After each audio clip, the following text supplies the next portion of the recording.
Travis and Rutledge here at GenCon 2015. We are about to launch into a Kingdom Death Monster gameplay demo. So we're just doing the run-through of the GenCon demo. All of the survivors here have character sheets which are from the game. This indicates all of their stats and their armor. And we have these gear grids which are exactly like the game content, except, you know, it's just printed. But these show what gear they have or any special skills. They also show their bleeding tokens. All of the characters have 4 bleeding tokens out of 5, 5 being a lethal amount. Because we're right in the middle of this showdown. Both sides have taken damage. The lion is down to low health, and we're all just one, misstep away from death. So the lion is right in the middle of performing an AI card. They've got Power SWAT, and this card is looking for the closest threat facing in range. So we have this miniature here that represents Urza with a leather surus and a hunter whip, and Urza is going to be attacked by the lion's Power SWAT. So the attack has a speed of 1, which indicates that we roll 1 dice to attack. So we rolled a 5. The accuracy on this attack is 2+, so a 2 or higher will hit, so that's definitely a hit. And in order to determine damage, we just roll this hit location dice. But for the purposes of this demo, we'll just say that it landed right here on the body hit location. So in order to take damage to the body, what Urza needs to do on her survivor sheet is subtract for 2 damage, 1 armor point per damage, and then once that reaches 0, we move on to light and heavy injuries. Each can soak 1 damage. And after all of those boxes are filled in and all the armor points are depleted, we start rolling on the severe injury table, which is where all those bleeding tokens came from. So to take the 2 damage... to a 0, yep, and then I take a light. Yep, exactly. But Power SWAT's not done yet. It does have an after damage trigger, which says knockback 6, the target is moved back 6 spaces, hence the power in the SWAT. So you want to just go ahead and move the miniature straight back 6 spaces. 6. And now that the lion is done performing this card, it will put it in its discard pile and end its turn. So now it goes to the survivor's turn, and each survivor has an act which consists of a movement and an activation. We can take these in any order as long as each person takes their movement and activation together. So we want to work together to figure out the best way to get to this monster. And we have a couple edges on it. One is that the 2 spaces directly behind the monster give us a slight accuracy bonus when we attack it. That's its blind spot. So it will be easier to hit the monster if we are in its blind spot. And the other edge that we have on the monster is that we have a resource called Survival. Survival allows us to perform death-defying feats. Survival actions are innovated by the settlement in the settlement phase from its technology. So our settlement right now has innovated technologies that allow us to dodge, encourage, or dash. Dodging allows us to, dodge monster hits. Encourage allows us to call out to our fellow survivors, encouraging them to stand if they're knocked down. And dash allows us to gain another movement activation and immediately move up to our full movement. So we started the showdown with more than 1 survival, but now at this point we're all down to just 1, and we really need to spend that carefully. So we have Alistair here with his Zambato, and I think we're about 5 spaces away from the monster's blind spot. So why don't you start the showdown off by getting into the monster's blind spot and attacking it. You see my movement here is 5. Yeah, your stats are on your survivor record sheet. Unmodified movement is 5, and we move on the showdown board in cardinal directions, so not diagonal. Okay. So yeah, like 1, 2, 3, 4, 5 is fine. Not 1, 2, 3. So and then is facing for survivors?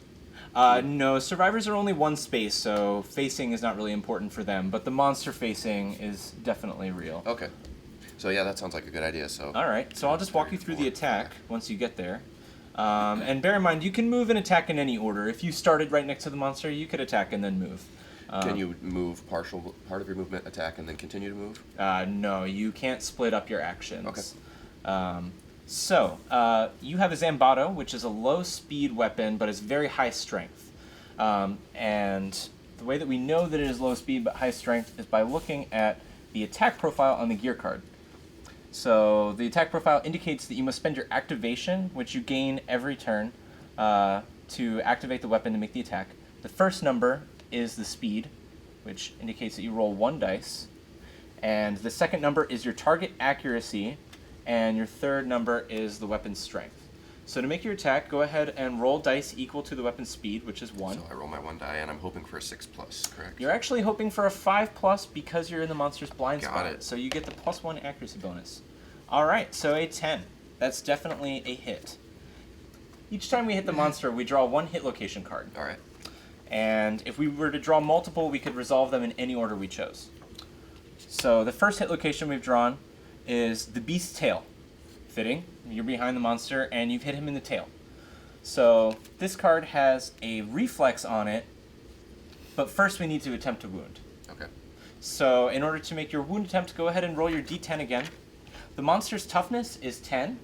So the way we calculate your wound attempt is by taking your weapon's strength plus any other mods, which you don't have any, plus your d10. And if Okay. that meets or exceeds 10, then you wounded the monster. So 4+ will actually wound the monster. Exactly. And I let us down. Oh, that's a 3+. Okay. So a reflex is a reaction that happens regardless of the success of your wound attempt.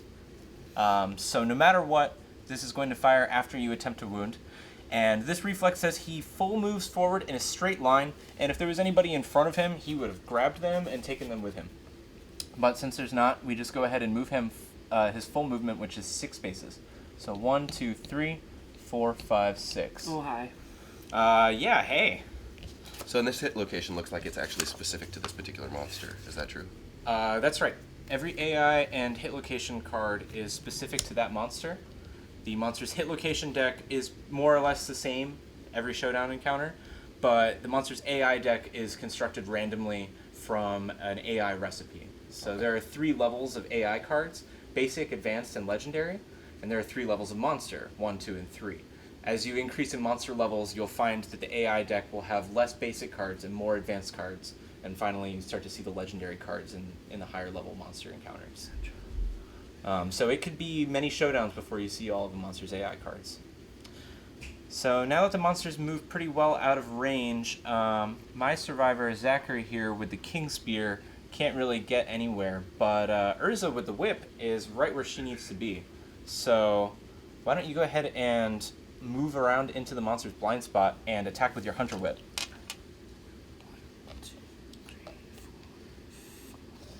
So your Hunter Whip has 3 speed, and your survivor Urza has a fighting art called Mighty Strike.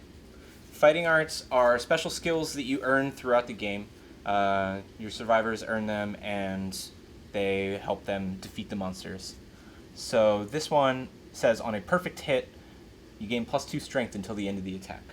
And since your whip has 3 speed, it synergizes because it's a high-speed weapon, so you'll get more perfect hits. And a perfect hit is a Lantern 10 on an attempt to hit.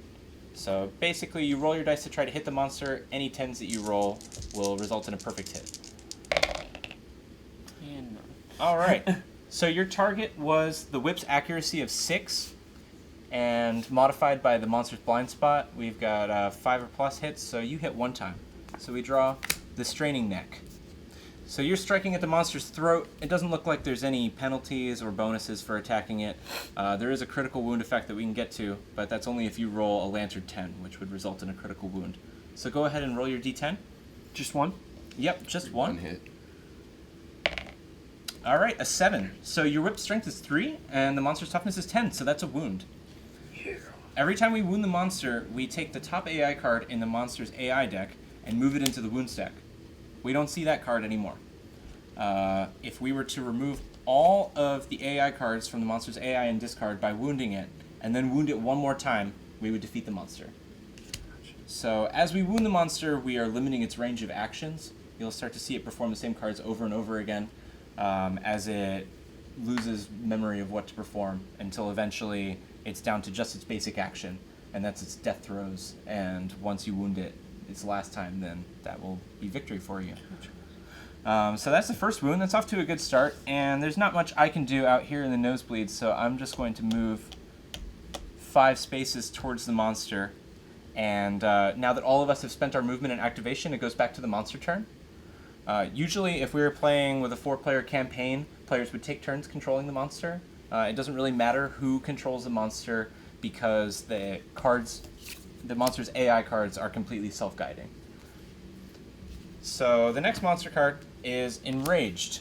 It's a mood card, which means that it stays in play until it's removed. So the monster is enraged. When a monster is enraged, it has a +1 damage token, which means that all of its attacks will deal an extra damage, and that's going to stay in play until someone suffers a dismembered, severe injury, or dies. So we'll hope for that. Peace out, man. And it also says when the monster plays Enraged, it draws another AI card. So he doesn't just put this mood into play and then rest on his laurels. He draws another AI card, and he draws Revenge. Oh boy. So Revenge is looking for the last survivor to wound in range. So Of course. So for this mood card, now that it's come out of that deck, is that still a wound that we have to take away from it? actually, it's not. Okay. Yeah, if you were to get rid of all of these cards and then wound the monster one more time, it would still die regardless of whether or not it had Enraged in play. So the monster drew Revenge, and it's easy to find the target, being the last survivor to wound, because you're the only one that's wounded the monster. So it's just going to turn right around and attack you. It's got 2 speed. Its accuracy is 2+. Monster attacks are generally much more accurate than survivor attacks. So those are definitely hits, and we're going to actually roll these hit location dice here to determine where you get hit. So that's going to be the waist and the legs. Which I both have 0 on. Well, you still have your heavy injury, but the attack's damage is 2. So you're going to be taking a severe injury no matter what.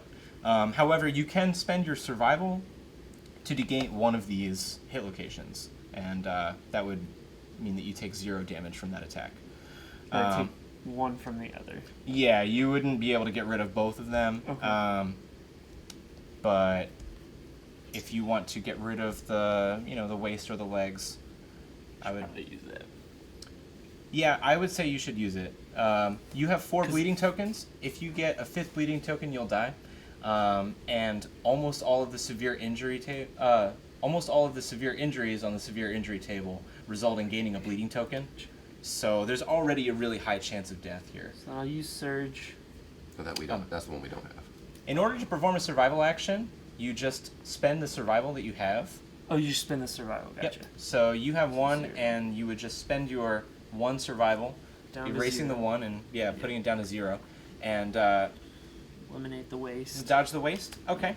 So you're still going to take 2 damage to the legs, and yeah, you filled in the heavy injury box. That soaks up 1 of the damage. Whenever you fill in a heavy injury box, it also knocks you down.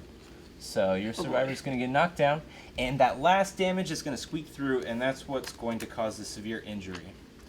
So in order to resolve a severe injury, we turn to the severe injury table in the core game book.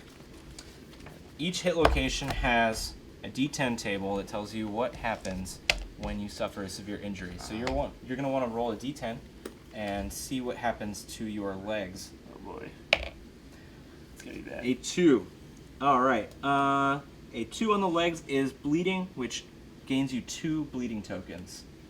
So since you have 4 bleeding tokens, that puts you up to 6, which is more than enough to kill you. Super dead. Yeah. So your survivor is going to get removed from the showdown board, but not to worry. Your gear is still returned to the settlement for next year, and your settlement is a lot larger than just these people that we see here. You've got a big population, so you'll be able to grab another survivor in the next session and put on the same gear and get back out there again. Gotcha. And we still have 2 survivors left, so hopefully we can finish them off. If things look too bleak, is there a way to scream and run away screaming to save these particular survivors? If you've innovated a certain technology, you are allowed to run away. Okay. But running away is almost as dangerous as staying. Of course it is. All right, so that's the end of the monster's turn. That was pretty productive for the monster. But there's still 2 of us left, so we'll try to get in there. I am 4 spaces away. And it looks like I'm going to be out of range if it's... Yeah, well, maybe I can get him to dart forward. So I know better than to attack the monster head-on. So I'm just going to move 1, 2, 3, 4 spaces up to the monster. And I'm attacking with my King Spear, and I have a Monster Tooth Necklace, which gives me a bonus to my strength. So I roll 2 dice to attack. 1 always misses, but the 7 is more than enough to hit. So I draw my 1 hit location, and I hit the monster in the beast's flank. So if I wound it, I'm going to upset it and gain the priority target token. And I'll explain what that is if I need to here. Let's see here. So a 4 is not quite enough for me to wound the monster. So that actually just moves the hit location to the discard, and that's going to be the end of my act. So you're right in front of the monster, but a little too far away. However, you do have 1 survival, and you can spend it to dash, which will allow you to move an additional 5 spaces. Excellent. So if you want to get up there... Yeah, I'm going to spend my survival. Okay. And my guess is that since you're the priority target, I'm going to be pretty safe. I'm actually not the priority target because you didn't wound it, okay. I failed to wound the flank, so yeah, that reaction didn't fire. So I can move an additional 5, you said? Uh-huh. So, if you are diagonal from, is this still an adjacent spot even though you cannot move diagonally? No. Okay.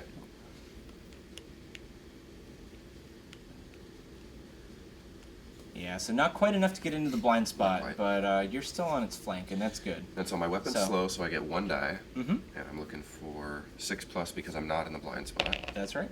And that's So nice. yeah, that definitely hits. All right, so you hit the monster in its scapular deltoid, and it looks like it's going to run away if you fail to wound it. So go ahead and roll 1d10 to make your wound attempt. And a 6 plus your weapon's strength of 6 is definitely more than enough to wound it. Nice. And actually, it's going to cause more than 1 wound because your weapon has devastating. And the reason why it has that is because you've completed your red and your green affinity on the gear card. So there's an affinity requirement for a red and green affinity, and if you've completed it, it gains devastating 1, which basically means whenever it causes a wound, it deals an additional wound. Nice. So we move 2 AI cards off the top of the deck into the wound stack instead of just the 1. And so these affinity, this is the colored squares. So if you complete the whole square, that counts towards the weapon's affinity? Yeah, lots of gear cards have 1 or more colored half squares on them, and if you connect them in your gear grid during the settlement phase to another opposite colored square, half square, then they form a complete affinity. So there's a lot of cards with affinity requirements. The Monster Grease gives you 1 evasion, which is good, but if you have 3 green affinities in your gear grid, it gives you an additional evasion, which is very powerful. So that gives you another axis to evaluate gear cards on, besides just how much armor do they have, how much attack do they do.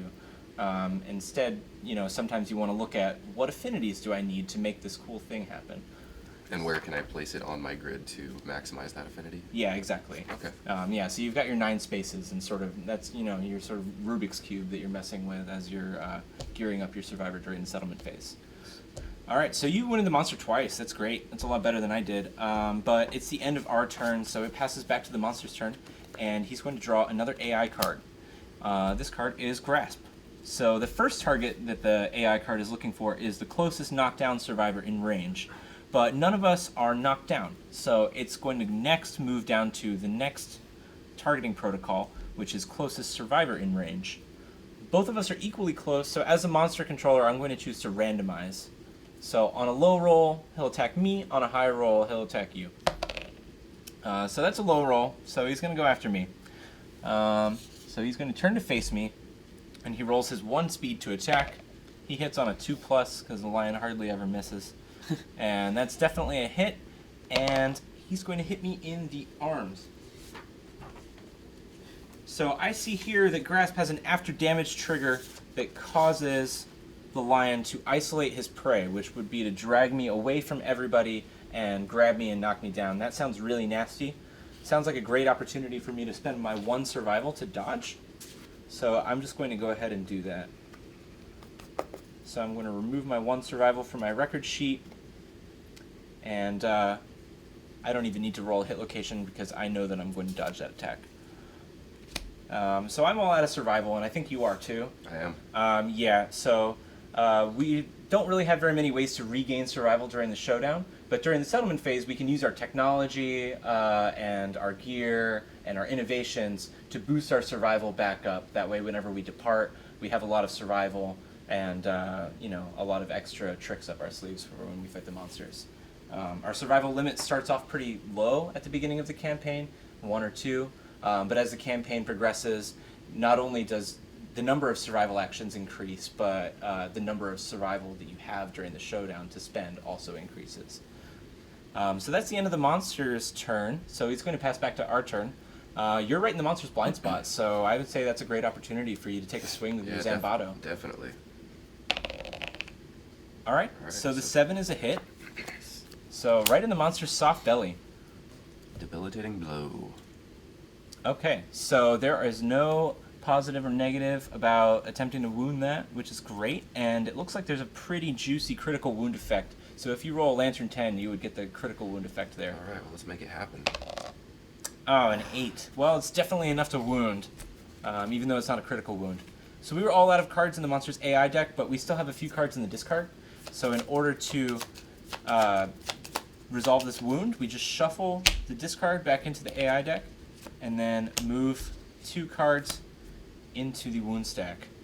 That devastating weapon is really living up to its name right now. So now we need to hope that that AI card isn't the worst one, because we're going to be seeing one. Yeah, if this is just the AI card where he plays with a ball of yarn or something, that'd be really great, because he would just do that for the next 10 rounds until we manage to kill him. But I'm not going to bet on that, so I'm going to move into the monster's blind spot and attack with my King Spear. My 4 is not enough to hit, but my 9 definitely is. So I'm going to hit the monster in the knee, and I'll attempt to wound the kneecap. Oh, that is a fail. All right. Well, that's the end of our turn, so it goes back to the monster's turn. So this is its last AI card. Ooh, Revenge. That is a rough one. Okay, well, you were the last survivor to wound. And we've seen Revenge before, so we know that he's going to go after you. So he's just going to turn right around. And, yep, that's definitely 2 hits against you. Even though you do have 1 evasion from your monster grease, the 3 is still enough to hit. Okay. So, ooh, double waste. So I'm taking the heavy here. So you take your heavy, and that's actually 4 damage total to the waste. You did. The heavy is 1. And so the 3 other damage would be a severe injury roll. Okay. And, well, actually, since it's 2 hits, you would resolve them separately as 2 severe injury rolls. So you would go right back to this severe injury table. And, hoping to roll tickle. All right, so an 8. An 8 on the waist table is a slash back. Making sudden movement is excruciatingly painful. You cannot surge until the showdown ends. And the last part is the most crucial. You gain 1 bleeding token, which is, lethal in this scenario. You did. And I'm down. So, looks like it is up to me, but the monster is almost out of AI cards here. We move Revenge to the discard pile here, now that he's done killing you. And it becomes the survivor's turn again. I'm the last one, but the monster only has 1 AI card left in his wound stack, which means if I wound the monster 2 more times, I could kill it. So I have a 2-speed weapon, so it is possible. I'm going to try to ensure it by moving right into the monster's blind spot, and then I'm going to attack with my King Spear. Alright, so I hit the monster 1 time. Oh, and that is right in the clever ploy. So every monster's hit location deck has at least 1 trap card in it. The trap card is not a hit location that you can hit, it's actually a counterattack. So instead of, getting to attack the monster, it's actually sensed and predicted your attack, reacted to it, and is going to attack you instead. If I had drawn multiple hit locations from this attack, it wouldn't matter, my attack would end, and we would just move right to this. So the first thing it says on here is that I am doomed, which means even if I had survival, I couldn't spend it to try to do anything to prevent this attack. And then he's going to perform his basic action, which is indicated on the monster's basic action card. And that's just a simple attack of 2 speed, 2 accuracy, and 2 damage. So that 1 is actually a miss. And this 8 hits though. So we roll the hand hit location, or arms I should say. And 1 damage to the arms is enough to knock me down, but not finish me off. And when we are done resolving the trap, we shuffle the monster's hit location discard back into its deck to ensure that the trap is still there. Pandemic style. Yeah, it just hides back in there, you know? It could be on top. That'd be terrible. So, since I'm knocked down, I don't get to get up during my turn. If there were other survivors alive, they would get to act, but I'm down unless I'm encouraged. So unfortunately, I'm going to skip my turn, and the monster will just draw an AI again. And we know that it's revenge. And I've wounded the monster before, so it's just going to play revenge on me. So that's 2 hits to the body and to the head. Since I am out of survival, and that attack deals 2 damage, and I don't have any light injury levels to soak the second point of damage, it's going to tick off the heavy injury level on the body and cause a severe injury roll on the body, and it's going to tick off the heavy injury level on the head and cause a severe injury to the head. So I could still get out of this by rolling 2 10s, but it doesn't seem very likely. I'm going to go ahead and roll twice on the severe injury table, and we'll start with the head at 2. Alright, that's going to be head explosion. My head erupts in a shower of gore, killing me instantly. All other survivors are so disturbed that they lose 1 survival. Well, good thing I was the last survivor left, and instead we just lose the showdown. So, we didn't quite get there this time. He was almost dead, but we still have more survivors left at the settlement, so hopefully we can get back out there and gear up next year and defeat the monster. Excellent. So I have a question. Yeah. So my survivor, I noticed he has this hoarder, I guess, trait. That's a disorder card. Okay, how did my survivor come across this disorder? Most disorders are accumulated through suffering brain damage, which is just like any other damage, except for it's not rolled on a hit location, and we don't have armor like in gear cards against brain damage. Our armor against brain damage is insanity points. So insanity points are what we use to guard ourselves from the terrible things in the world. But if the monster deals brain damage that exceeds our insanity, then we cope with that by suffering a severe brain trauma, which is like a severe brain injury. And some of the severe brain injuries will give you disorders. So that disorder hoarder means that it looks like you stash resources every showdown instead of giving them, to the rest of the settlement. And is there any way to get rid of these disorders from your survivor once they have them, or do they have them for life? Yeah, no, your settlement could beat on drums and try to cure your disorder. There's all kinds of ways that you can cure disorders. And some disorders are better than others, or worse than others. Some of them are actually kind of interesting. So yeah, there's disorders that can be accumulated through the game. There's also fighting arts, abilities, and a lot of the injuries on the severe injury table are permanent, like a dismembered arm, or you become deaf because you got hit in the head so hard. All of those things get recorded on the survivor's record sheet. Cool. So had we actually not rolled so terribly and defeated the lion, what could we have looked forward to? If you were to defeat the lion, then you would have earned a bunch of monster resources as a reward. So we've got some white lion resources here and some just generic monster resources, and you would have gained a bunch of them and taken them back to the settlement, and you could either save these for some expensive gear later on, or you could spend them at your settlement locations on gear, new technology, new settlement locations, things like that. So by accruing these, this is how we actually create these gear cards to put on our gear grids to take in a battle. Exactly. Awesome. Yeah, your skull helm that you just pointed to actually came from a skull that you earned in battle.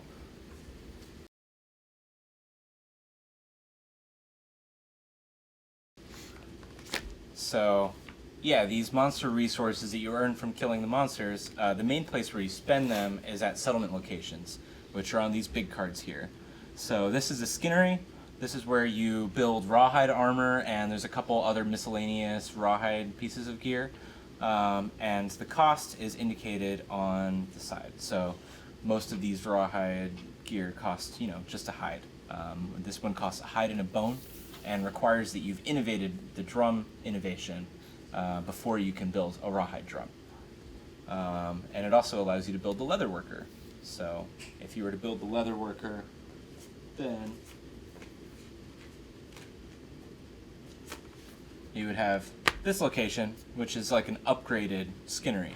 It allows you to build leather armor. It also allows you to convert any number of hide resources into leather if you have the ammonia innovation. This is your lantern hoard. This is the location that all settlements start with, and this is basically the location where your basic settlement locations spring from, and it's also where you innovate your new technologies. So these are all choices you're going to have to make through the campaign. Yeah, these are things you're going to argue with your playgroup about, what gear you want, what gear is best for the settlement. You want to look cool and have a skull helm, but maybe the skull is better spent on innovating. So when you don't get horribly murdered, you can actually do good things. Yeah, so as you can see, your settlement grows, your settlement locations grow, your technologies grow, which are like these innovation cards here, and as you accumulate these technologies, your options get pretty broad. So, like cannibalize is a death principle which you gain the first time a survivor dies. So whenever a survivor dies in the campaign, you are confronted with a choice, which is represented on the principal death story event. So the first time a survivor dies, we trigger the principal death story event, which prompts you to choose a death principle. So do you want to cannibalize the dead, or do you want to bury them? And each of those choices has, consequences beyond just the innovation card. So cannibalize increases your survival limit and gives you a basic resource every time a survivor dies. However, graves gives survivors understanding every time a survivor dies. So these sorts of choices help guide your settlement's philosophy, and hopefully you can find something that fits your playstyle. So these choices are going to stick with you through the course of your campaign as well, correct? Yeah. Your death principle. There's a few principles in the game. They're all pretty basic things that are sort of inevitable: birth, death, things of that nature. And yeah, you choose those early on in the campaign and you stick with them. And they can really shape the campaign. I would say a campaign with Cannibalize plays out pretty differently than a campaign with Graves. Yeah, and there's a few other story events. They cover a pretty wide range of different things that happen in the game. Some story events happen during the settlement phase. Some of them happen right in the middle of the showdown. So we've got like Insight here, which happens as soon as a survivor hits 3 or more understanding. They have an epiphany and they roll on this table. Whichever game phase they earn their 3rd understanding is the table that they roll on. So, if they earn it during the showdown phase, they get to roll on this table here and gain a different ability than they would have if they had earned it during the settlement phase. Let's see here.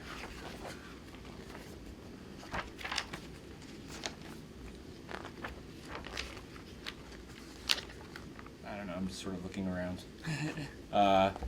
Legendary Lungs is a story event that happens whenever you fight the Butcher. I feel like I might be spoiling a little bit too much. But, if you fight the Butcher, if you live through its most infamous attack, it will trigger the Legendary Lungs story event. Which, will guide you through this event.